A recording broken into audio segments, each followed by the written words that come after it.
Bonjour à tous, j'espère que vous allez bien. Je suis vraiment très contente de vous retrouver aujourd'hui pour cette nouvelle vidéo de présentation.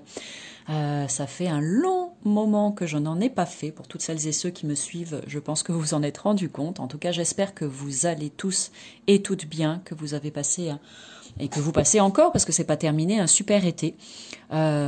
Aujourd'hui, je vais vous proposer de découvrir ensemble ce joli coffret, cette jolie boîte que vous pouvez voir devant moi.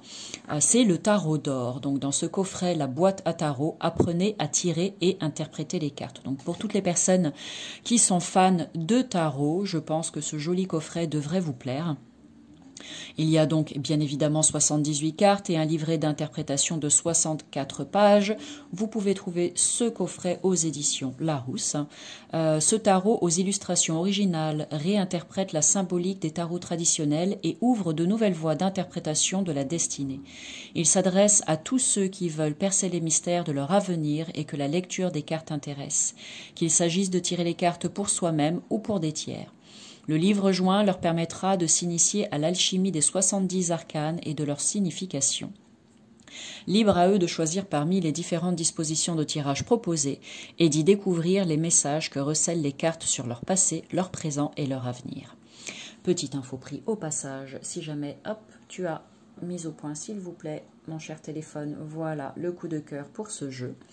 Et allez, on va regarder ce qui se cache à l'intérieur. Donc déjà, j'aime bien le format avec cette boîte comme ça qui s'ouvre sur le côté. Je trouve ça vraiment sympa. Ensuite, donc le livret sur lequel nous allons poser un regard dans un premier temps et les cartes que nous allons regarder par la suite. Alors, donc ici, comme je te le disais, c'est le tarot d'or. Ici, c'est le livret d'interprétation, un livret qui est en couleur. Donc ça, c'est plutôt sympa. Moi, j'aime bien quand c'est en couleur. Le noir et blanc me va très bien aussi, mais je trouve que ça rajoute un petit plus.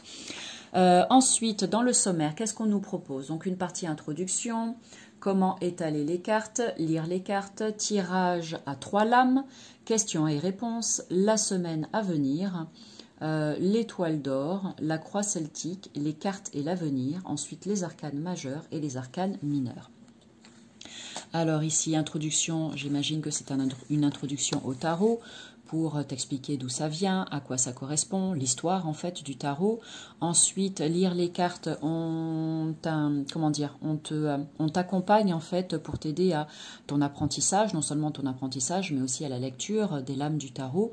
Ici donc, comme il est dit dans le sommaire, on te propose un tirage à 3 lames, passé, présent et futur. C'est vraiment celui qui est le proposé le plus simple. Il est vraiment très sympa à faire, juste avec 3 cartes, même si tu n'y connais pas grand chose pour débuter, c'est vraiment très bien. Ensuite, tu as tirage ici, questions-réponses. Donc en numéro 1, votre situation présente. En numéro 2, quelle action pouvez-vous entreprendre? En numéro 3, obstacles ou défis à relever. En 4, l'issue. Et en 5, l'impact sur vous. Je précise que, par exemple, pour ce joli tirage à 5 cartes, c'est un tirage qui t'est proposé là avec ce jeu de tarot, mais tu peux aussi le faire avec un oracle. Si tu es beaucoup plus à l'aise avec les oracles, n'hésite pas à l'utiliser de cette manière-là et tu verras que tu auras aussi de très jolis messages. Ensuite, ici, tu as le tirage de la semaine à venir, donc avec 7 cartes, lundi, mardi, mercredi, jeudi, vendredi, samedi et dimanche. Donc, je trouve ça très intéressant aussi. Ensuite, tu as le tirage ici de l'étoile avec le présent, les désirs connus, les facteurs cachés, les obstacles et attitudes possibles, l'issue, et puis là, le signifiant, c'est la personne pour qui tu tires les cartes, je suppose. Et tu as la croix celtique aussi. Donc, il y a quand même pas mal de choses qui sont proposées dans ce livret. Je trouve ça vraiment super. Ensuite, les cartes et l'avenir, un petit topo dessus. Et ensuite, on bascule sur les arcanes majeures, les 22 lames majeures de ce jeu de tarot. Ici, donc par exemple, non mais on le verra après à la fin ça. Je tirerai une carte dans le jeu et on verra sur laquelle on tombe et comme ça ce sera l'occasion d'aller regarder avec un peu plus de précision la manière dont c'est proposé dans le livret. Donc ici tu as les 22 lames majeures, arcanes majeures et ensuite tu as ici les arcanes mineures. Donc on tirera une carte dans l'un et une carte dans l'autre peut-être. Voilà, je verrai à la fin de cette vidéo de présentation. Donc reste bien là jusqu'au bout. Ensuite, les cartes. Alors, format standard, type peut-être un peu plus grand que les lames classiques du tarot, à voir. J'ai pas d'autres jeux à côté pour comparer, mais bon, ça me paraît légèrement plus grand. Voici le dos des cartes, qui est vraiment très joli, dans un esprit un peu baroque, comme ça. La tranche est neutre, la qualité des cartes est plutôt bonne, avec un fini légèrement brillant que je trouve très sympa. Elle glisse parfaitement bien, donc elle se mélange impeccablement. Allez, on va commencer, je vais le couper en deux parce qu'il y a quand même 78 lames, donc ça fait beaucoup. On commence avec les arcades majeures. Ici, tu as la carte du fou, le magicien. Voilà, je vais aller assez vite, hein. N'hésite pas à faire arrêt sur image si jamais il y a une carte en particulier qui t'interpelle. La carte de l'impératrice, l'empereur, ici le pape, ici les amants. Donc j'aime beaucoup l'univers de ce jeu. Après, comme toujours, hein, on aime ou on n'aime pas, bien sûr, parce que chacun a des goûts différents, et bien heureusement, la jolie carte de l'ermite, regarde celle-ci, je vais te la monter d'un petit peu plus près, sachant que c'est, si la mise au point veut bien se faire, merci, c'est ma lame préférée dans le tarot. Je la trouve vraiment très belle, avec le serpent ici autour de sa canne, sa lanterne, voilà, hop. Ensuite, donc là, il s'agit véritablement d'un tarot avec le 8 donc, qui est la carte de la justice et le 11 qui est la carte de la force, contrairement au Rider-Waite où le 8 c'est la carte de la force et le 11 la carte de la justice. Ces deux cartes sont inversées et tu verras aussi pour les lames majeures qu'il y a une différence. Si tu ne sais pas trop différencier le Rider-Waite du tarot, n'hésite pas sur ma chaîne à aller regarder la vidéo que j'ai déjà mise en ligne depuis un petit moment où je fais tarot VS Rider-Waite et je t'explique la différence entre les deux. Donc vas-y, n'hésite pas à faire ton curieux ou ta curieuse pour aller voir à quoi ça correspond exactement. Si tu es novice et que tu ne sais pas trop à quoi ça correspond. La carte du pendu en numéro 12, la carte de la mort, elle est très belle avec cette femme qui regarde ou bien ce soleil couchant ou ce soleil levant, c'est comme on veut pour l'interprétation. Ici la tempérance, la carte du diable qui est vraiment très belle aussi, avec ces deux personnages qui sont enchaînés comme ça, cet arbre et le diable au-dessus. Ici la carte de la tour, la carte de l'étoile, ici la lune, le soleil, le jugement, la carte du monde pour terminer. Voilà. Ensuite, donc ça c'était les lames majeures. Oups, que je laisse de côté pour tout à l'heure. Ici, on a la série des coupes. Donc là, je vais aller très vite, d'accord, parce que les séries sont présentées toujours de la même manière. Donc là, tu verras, ça correspond bien à un tarot, puisque ici, donc tu as l'as, tu as le 2 de coupe, et à chaque fois, c'est le symbole qui est représenté en quantité par rapport au nombre. Là, tu as 3, donc tu as 3 coupes tout simplement.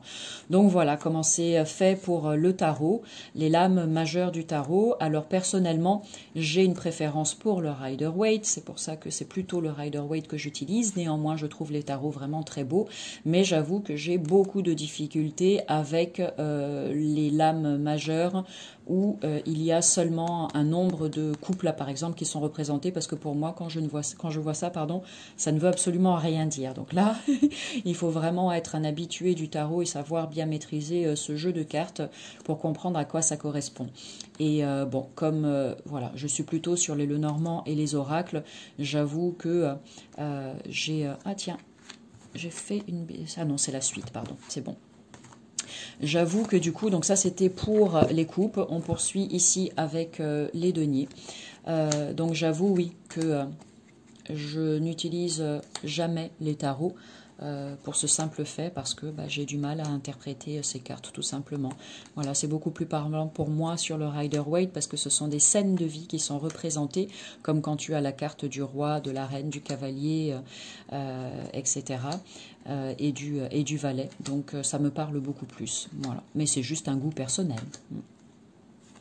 Ensuite, ici, tu as la suite des as, des épées, pardon, avec l'as, le 2, justement, le 3, etc. Donc, eh bien, hop, voilà. Je ne sais plus ce que je voulais dire, c'est pas grave, on continue, on poursuit l'exploration de ce jeu. Ici, on arrive au 10, tu as le cavalier d'épée, le valet d'épée, la dame d'épée et le roi d'épée. Et on va poursuivre et terminer avec la série des bâtons avec l'as, le 2, le 3, hop, le 4, le 5. Donc là, tu as compris donc le principe. J'accélère un petit peu. Ici, donc, hop, le 10. Et on a donc le cavalier de bâton, le valet, la reine, la dame, du coup, elle est appelée la dame ici, et le roi. Voilà pour les lames mineures. Allez, maintenant, ce qu'on va faire, c'est que je vais mélanger un petit coup, comme ça, les arcanes majeures. Et puis, hop, on va tirer juste une carte. Ça sera celle-ci. C'est vraiment pour te montrer comment c'est dans le livret. D'accord? Donc ici, tu as la carte de la roue de la fortune. Au passage, je te la montre d'un petit peu plus près. Elle est vraiment très très belle. Elle est à la limite, elle pourrait être dans ce sens-là ou dans ce sens-là. Hop, voilà. Allez, je vais enlever celle-ci et je vais mettre la roue de la fortune ici en présentation. Et on va aller regarder donc numéro 10. La roue de la fortune, qu'est-ce qu'on nous propose? Alors là, dans le livret. Donc, voilà. Alors ici, donc tu as la carte qui est reprise ici en couleur. Ensuite, on te met des mots-clés pour la roue de la fortune. Chance, destin, joie, changement. Planète ou signe associé, Jupiter. Ça, c'est vraiment très intéressant. C'est pas forcément toujours dit dans tous les jeux, donc ça, je trouve ça chouette. Ensuite, on te décrit la carte. Quatre personnages entourent la roue de la fortune. Je vais te la mettre ici, sans reflet si possible. 4 personnages entourent la roue de la fortune. Le personnage féminin au sommet est couronné de succès. L'homme sous la roue porte sur ses épaules le fardeau de son destin et les 2 personnages sur les côtés s'efforcent de se cramponner, incertains de leur sort. Quand la roue tourne, les saisons changent, les fortunes varient et la lumière et l'ombre du monde se manifestent. Donc voilà pour ce qui est représenté sur cette lame. Ensuite, on te donne la signification lorsque la carte sort à l'endroit dans ton tirage. La fortune tourne, le contexte change de façon inattendue et s'améliore. C'est à votre tour de bénéficier d'une joie et d'un succès spontané, car les plaisirs vous arrivent sans effort. Saisissez toutes les opportunités et appréciez cette période de bonheur. Ce changement dans votre vie met au jour de nouvelles voies créatives, comme une carrière différente et stimulante, tout comme il annonce des temps meilleurs sur le plan financier. Les projets à long terme peuvent maintenant avancer sans encombre. Donc ça, c'est pour la symbolique à l'endroit. En ce qui concerne la symbolique à l'envers, voilà ce qu'on te dit. Carte à l'envers, donc inversée. Donc dans ce sens-là, cette lame indique un déclin de la chance. Vous risquez d'avoir peu d'influence sur les événements de cette période, mais le contexte ne dominera pas. Si la roue tourne en votre défaveur, elle peut à nouveau tourner en votre faveur. Donc voilà ce qu'on vous dit pour la roue de la fortune avec ce jeu dans le livret. Là, c'est pareil, je vais mélanger vraiment très rapidement. Pareil, c'est pour vous montrer toujours la manière dont c'est proposé. Bah tiens, voilà, c'est celle-ci qui est tombée. Donc on va la garder. C'est la dame de bâton. Alors, la dame de bâton, on va aller hop jusqu'au bâton. Coupe, denier, épée, et ça doit être à la fin, la voilà, la dame de bâton. Donc, autant pour les lames majeures, tu as vraiment toute une page qui en parle. Là, c'est beaucoup plus succinct, je dirais. Néanmoins, je pense que les informations sont suffisantes. Donc, ici, la dame de bâton. Donc, la carte à l'endroit. Donc là, on ne t'explique pas le paysage, etc. C'est peut-être un peu dommage. Ça aurait été sympa aussi qu'on t'explique ce que ça représente, parce que ce soit les couleurs, les objets, la manière dont est assise la femme, la direction où elle regarde et tout ça a une symbolique, une signification. Donc, bon, ça aurait pu être intéressant aussi d'en parler. Donc là, la carte à l'endroit.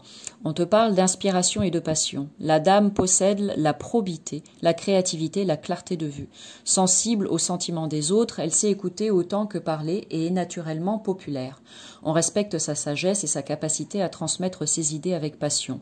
Comme symbole d'une situation, elle prédit la venue d'une influence porteuse d'inspiration. Donc ça, c'est la symbolique à l'endroit.